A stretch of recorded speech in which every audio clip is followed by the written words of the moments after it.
Hi, welcome to the Crafts channel. My name's Corinne Brad, and today I want to show you something a bit different from the normal flowery girly stuff that I've been doing of late, which is these nice geometric three-dimensional puffy star boxes.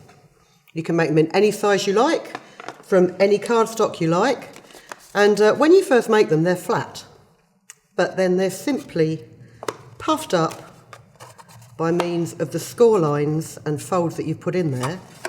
And then you can fill them with wax melts, pick and mix sweets, miniature soaps. You know, if you've started up your own small business from home during this lockdown period, these are great little display packages.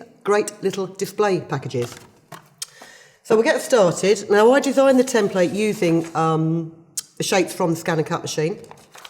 I will put this in the description for you below so you don't have to work it out.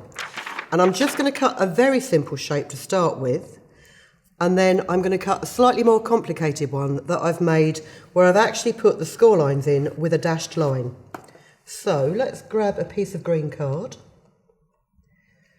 And this might be a bit disjointed, but I want to utilise the time that I have to make sure that I keep you interested the whole time. I'll just put my piece of green card here. And I'm just going to retrieve from my memory my previous hexagon shape, which is here.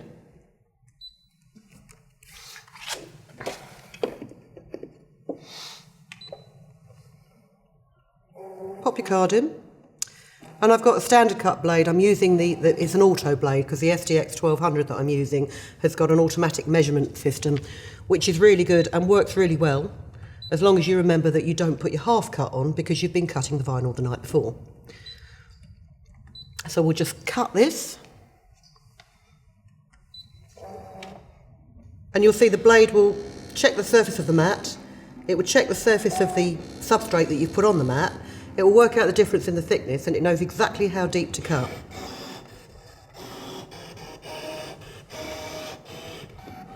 There you go.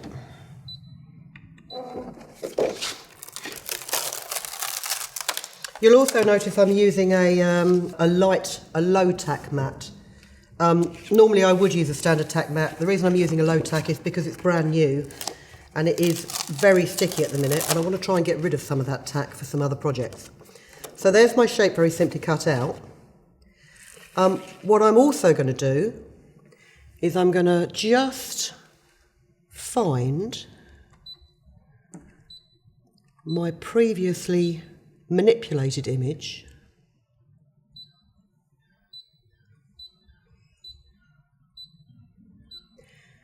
which is this one, and I'm going to cut that out of a piece of, let's see, cut that out of a piece of a nice dark blue card. And this one will take a little longer because what's included in this one is, as I say, a series of very small dashed lines, so you don't have to use a scoring tool. So we'll just feed this in.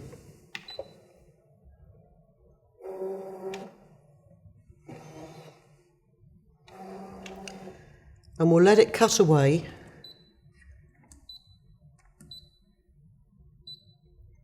And as you can see, this is going to take 7 minutes. The reason it's going to take 7 minutes is because not only is it cutting this original shape, it's also then going down and doing loads of little dots.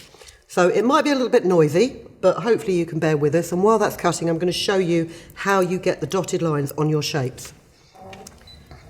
So, on your screen, so in your Canvas workspace, if you just choose your Shapes menu, we'll go down to the pentagram. Let's pop him in the middle. Just make him a bit bigger actually and pop him in the middle.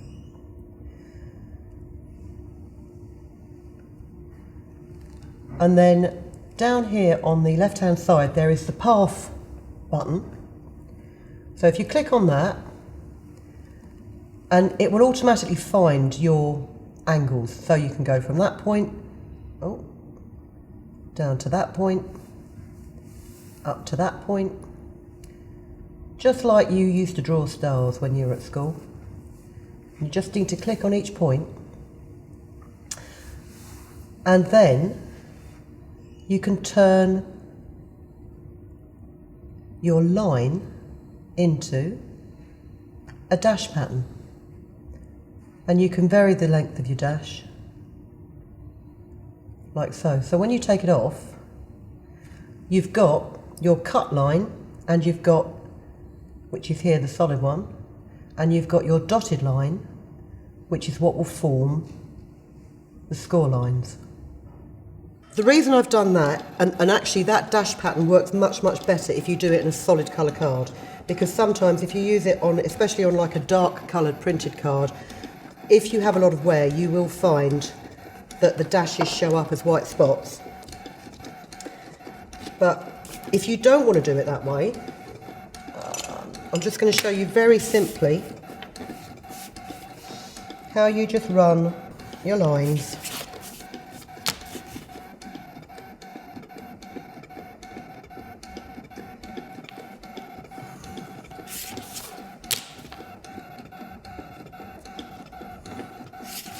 From point to point,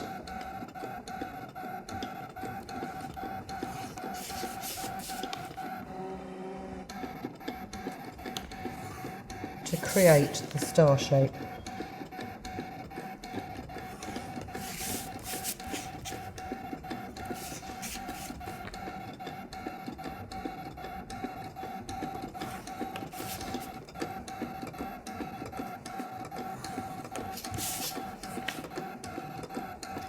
And on the template that I've given you, you'll see you've got these tabs at the side, which you need to be able to secure the box together.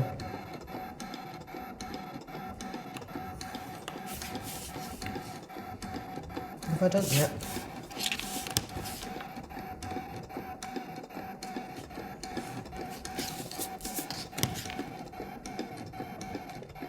And if you're used to working with design software, you'll find that you can recreate this design very simply yourself.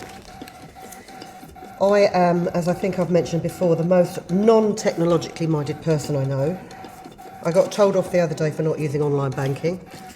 I carry cash. Someone thought I was just from the 18th century.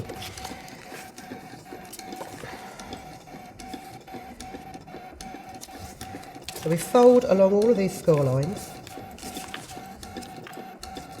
Ooh.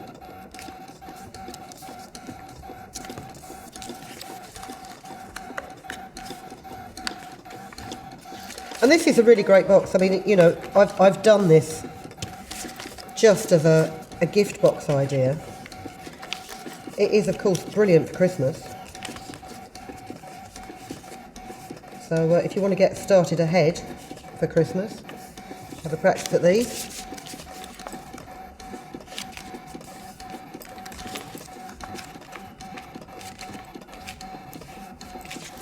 So there you go, I've folded my geometric shape. And the other thing I would suggest that you do before you glue it together is you just take these points and bring them together. Because what that will do is that will bend these pieces here, and it will make your life so much easier when you come to actually pop this box out.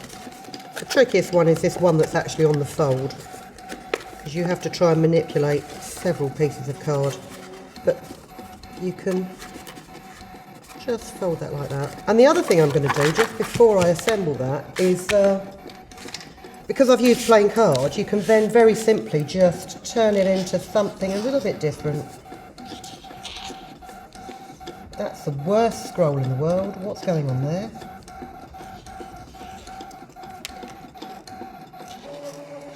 Oh, that's the worst bit of hand drawing in my life. But you get the gist of what I'm trying to achieve here. Badly. Oh, thank you. I wish I hadn't done that now. So then fold your tabs in. Remember that you want to keep one of these tabs unglued so you can fill your box.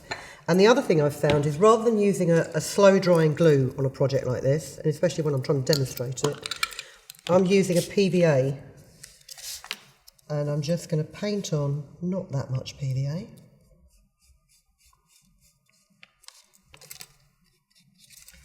Paint it onto 3 of the tabs.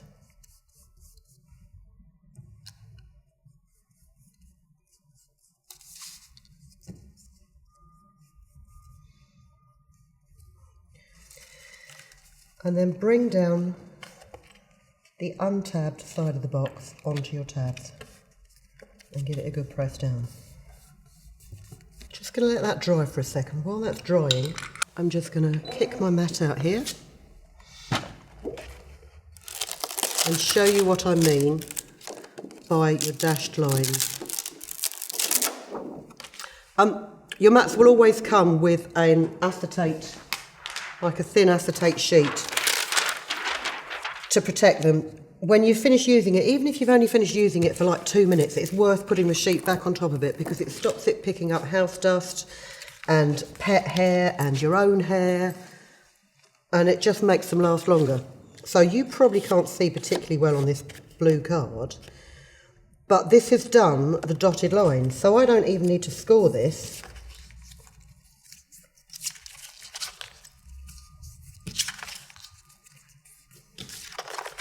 The machine has done all the hard work for me.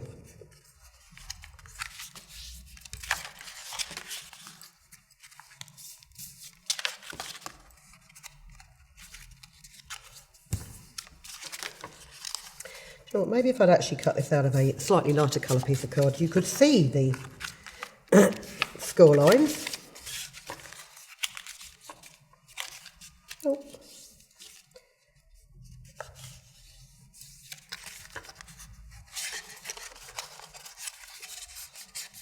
Perhaps you can see them better there if I fold it that way. And they are just a very small dashed line.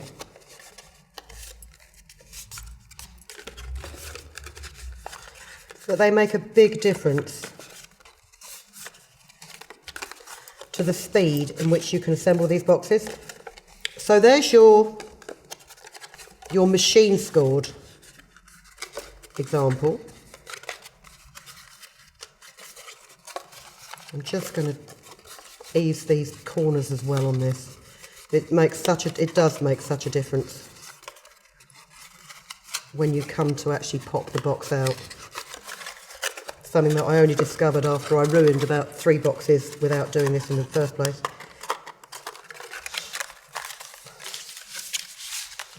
And I'm actually also just going to glue this one while I think of it. Let's try it with a dry glue stick because I've probably got a bit more time to leave this to dry.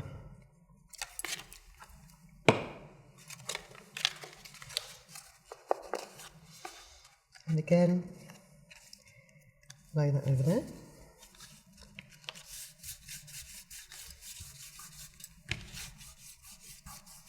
I'm not even going to attempt to decorate this one with my lousy drawing skills at the minute.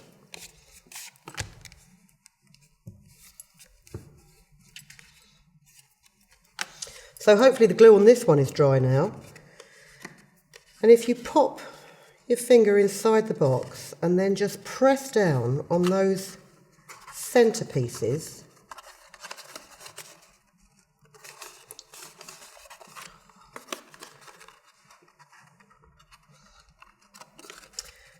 this green card is actually not the quality that I thought it was. It really does make sense to actually give your glue plenty of time to dry. The ones that I did at home didn't experience this problem at all. And you can see how cleanly they did pop down and pop in just by the... I'm just going to put that one to one side. We're just going to ignore that one. We're going to concentrate on this one, where the glue has hopefully dried. And put your hand in the middle. And just push. Easier said than done, I know. push down where you previously bent those edges. There we go. Oh, the glue's not quite dried on this one either, but it's a far more acceptable demonstration model than the other one. But there you go.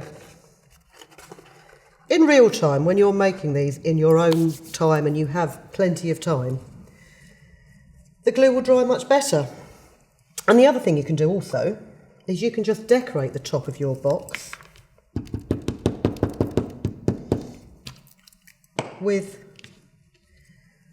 a pre-cut star design. Actually, you'd probably be better decorating the top of your box while it's flat. In all cases, you are better off doing any work like this on a flat surface. So this star design is actually one of the preloaded patterns in your Scan N Cut library. Let me just double check where it is. I think it's in these intricate designs. Oh, somewhere. Oh, yeah, there he is. And you can just enlarge and reduce that to the size that you want. Obviously, that's far too big to put in a box. But it's worth bearing in mind that there's quite a lot of preloaded patterns in the Scan N Cut that you can decorate your boxes with. If your idea of drawing swirls on your box is as lousy as mine, that's just going straight in the bin. But if you want pretty boxes that you've spent time making and you've allowed the glue to dry, this is a great little project. Not just for Christmas. As I say, if you're creating your own gifts to give to people, then they're you can get quite a lot in there. Nice and puffy. Right, that's enough. As I say, I will put this template in the description for you below. Come back and see us again very, very soon. We've got some more paper crafting ideas for you coming up. In the meantime, keep safe, and thank you very much for watching, because it does take a lot of patience to watch me. Cheers. If you've been inspired to create, please share your makes with us in the comments section below. And if you've enjoyed videos by the Crafts channel, hit the like button. Want to see more of us? Then click subscribe. See you next time.